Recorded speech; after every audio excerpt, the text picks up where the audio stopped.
এই মুহূর্ত থেকে যেটা প্রয়োজন হচ্ছে অন্তর্বর্তীকালীন সরকারকে এখন কেয়ারটেকার গভর্নমেন্টের আদলে নিতে হবে। বিশেষ করে সেক্রেটারিয়েটে যারা এখনো আছেন, যাদেরকে চিহ্নিত ফ্যাসিস্টের দোসর বলা হয়, তাদেরকে সরিয়ে সেখানে নিরপেক্ষ কর্মকর্তা দেওয়ার জন্য আমরা বলেছি। বিশেষ করে আগামী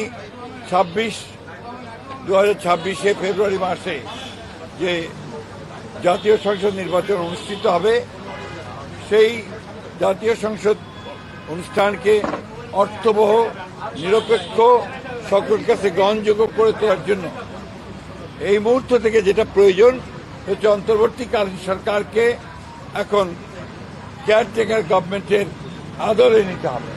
অর্থাৎ কেয়ারটেকার গভর্নমেন্টের বলতে আমরা যা বুঝাই, অর্থাৎ তত্ত্বাবধায়ক সরকার, সেই ভূমিকায় তাদেরকে যেতে হবে। ও সেই জন্য প্রথমেই যে বিষয়টির প্রয়োজন হবে তা হচ্ছে প্রশাসনকে পুরোপুরিভাবে নিরপেক্ষ একটা ধারণা জনগণের মধ্যে তৈরি করতে হবে। বিশেষ করে সেক্রেটারিয়েটে যারা এখনো আছেন, যাদেরকে চিহ্নিত ফ্যাসিস্টের দোসর বলা হয়, তাদেরকে সরিয়ে সেখানে নিরপেক্ষ কর্মকর্তা দেওয়ার জন্য আমরা বলেছি।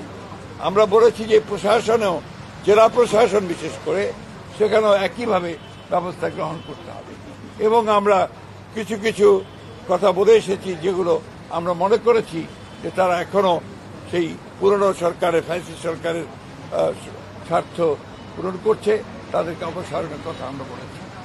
আমরা সেই সঙ্গে পুলিশের নিয়োগের ক্ষেত্রে, বিশেষ করে যে সমস্ত আপনার নতুন করে নিয়োগ দেওয়া হবে বা আপনার পদোন্নতি দেওয়া হবে, সেই ক্ষেত্রে একদম নিরপেক্ষ অবস্থা নেওয়ার কথা আমরা বলে এসেছি। আমরা বলে এসেছি যে বিচার বিভাগে, বিশেষ করে হায়ার জুডিশিয়ারিতে এখনো যে সমস্ত ফ্যাসিস্টদের দোসর আছেন, তাদেরকে সরিয়ে সেখানে নিরপেক্ষ বিচারকদের দেওয়ার ব্যবস্থা করতে হবে।